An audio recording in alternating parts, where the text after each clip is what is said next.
Hey everybody, I'm Brad Shore. Welcome to today's Ask a Shrink. I'm a licensed therapist. I want to talk today about the after effects of emotional incest. I did a video about emotional incest itself about a year ago, and it's been one of my highly watched videos, and I can tell that there's a lot of interest in it. I think people are like sponges wanting to know more about it. So today I want to talk about the after effects of emotional incest, how it impacts the rest of our lives.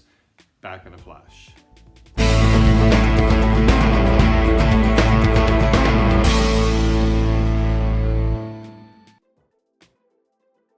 So emotional incest is where there's no physical contact in one's family from a parent to a child. It's not physical incest. It's the blurring of boundaries and the smothering of a child emotionally, where a parent is answering and taking care of all their own needs at the expense of the child. Typically, it's because the parent is in a bad marriage, and because they're not getting any love from their husband or their wife, they decide that a certain child is going to be the chosen one.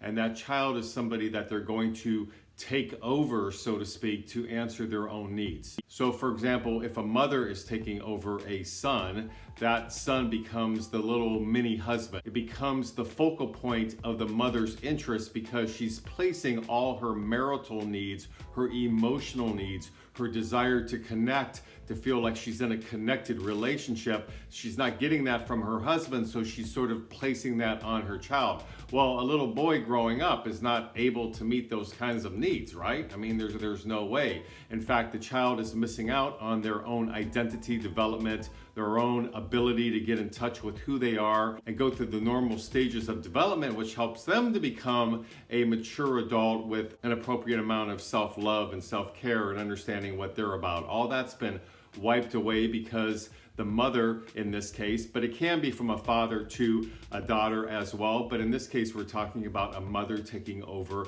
a son.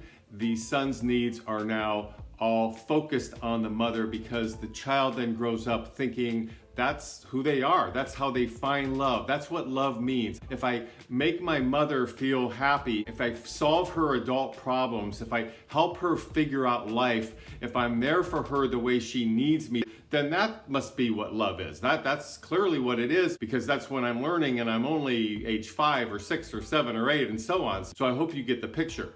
So the after effects of this are they don't have the role modeling to know what it's like to be in a healthy marriage, a healthy relationship, because they didn't see that growing up. It's not anything that happened between their own mother and father. The child has grown up to feel emotionally smothered. So now an after effect can be that they're afraid of people. They're afraid of being in an intimate relationship because that person, after all, is going to take them over as well. That's the messages, of course, that the child must have in their mind, because that's what they've learned growing up, that getting too close to somebody means they're going to be emotionally taken over. So when this boy grows up and starts dating, or the daughter grows up and starts dating, they're going to have a difficult time being intimate in relationship because they don't have any understanding of what that means. And that also ties into my next point is about boundaries. Boundaries have been destroyed growing up. A child going through emotional incest is not going to understand that they're allowed to and should have, and it's okay to have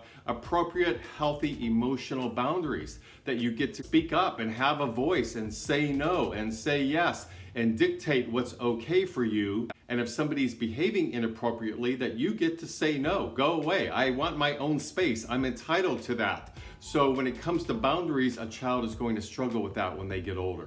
Another after effect is also a desire to be invisible, because when you're emotionally smothered, you feel like you're a wallflower, like you're the fly on the wall, sort of watching everything, because you're not supposed to have a voice after all. You're just there to please your father or please your mother, which denies you your own voice in developing in a healthy way. So you're trained at a very early age that you should be invisible. You're not really supposed to stand out. You're not supposed to really be in the spotlight and have much of an opinion, because that's not what your role was. Your foundational role of how you grew up year after year after year, those years when you're actually forming your personality and your identity and who you are, that's been slashed, that's been eradicated from the emotionally abusing parent. And if I say an opinion, I better do it in a way that's not going to piss anybody off. If I have an opinion, I better express it in a way that's not going to hurt anybody's feelings.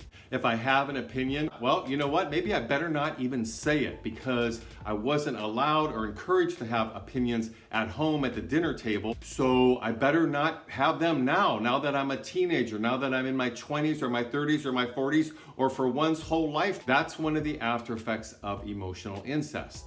There also can be a high degree of depression through one's life because of all the layers of feelings that have built up in regards to what the childhood was like.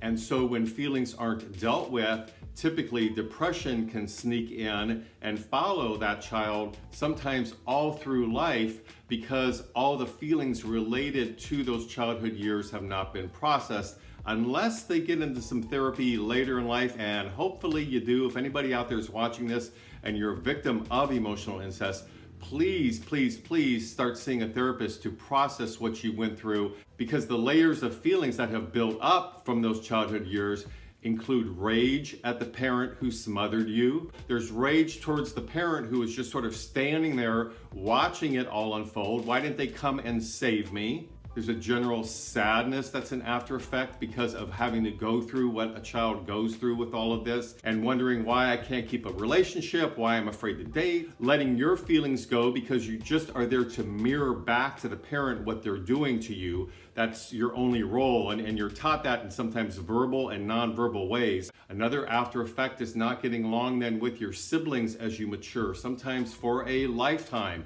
because they saw you getting treated better than them, and in their eyes, they don't understand what that's about. All they know is that you, the one who's the victim of emotional incest, was the chosen child. You got everything we didn't get. You were like the prince or the princess, not realizing that being the prince or princess is actually emotionally screwing up the child, and the child doesn't want it anyhow because they feel like a victim, like they're trapped, and they are a victim. The sibling sees somebody being treated like a god or goddess. Why is he or she being so taken care of? So now they're jealous or angry at the prince or princess, and the child who is the prince or princess, the emotionally smothered child, doesn't even know what's going on, didn't want it to begin with, and now can't have healthy, meaningful relationships with his or her siblings as he or she gets older because there's all this bad blood that goes back to those formative years when the emotional incest was unfolding.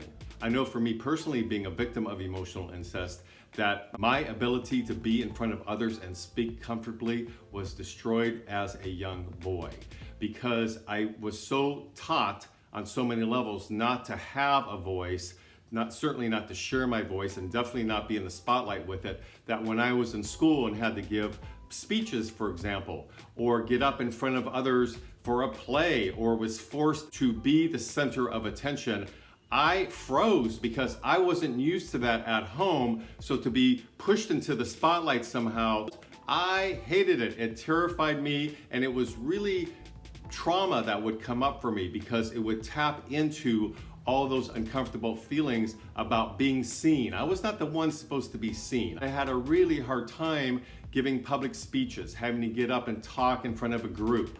I had to really work at it, which I did, and I've been in therapy a long time over it and have processed my feelings about it. And I did Toastmasters International, which, by the way, has chapters all around the world to practice public speaking to get more comfortable with it. But these are the kind of challenges that somebody who's a victim of emotional incest has to deal with. I'm glad there seems to be an interest in emotional incest because I think it's much more prevalent than people are aware of, because it's more hidden than physical abuse, physical incest, molestation. That's more talked about and sometimes more obvious. It's a lot more insidious and more hidden to be a victim of emotional incest, because on the outside to the world, it looks like everything's wonderful. This child has this great mom or this great dad, or look how they're doting on them. Oh my gosh, they must be a wonderful parent. They're spending all this time on the little boy or the little girl, not realizing they're doing it to satisfy their own adult needs and therefore sacrificing the child like a sacrificial lamb. So I hope this has been helpful. Please leave me some comments below. If you've been a victim of emotional incest, I'd love to hear from you. Please subscribe to this YouTube channel if you like these kind of videos. And until next time, I'm Brad Shore signing off from Ask a Shrink.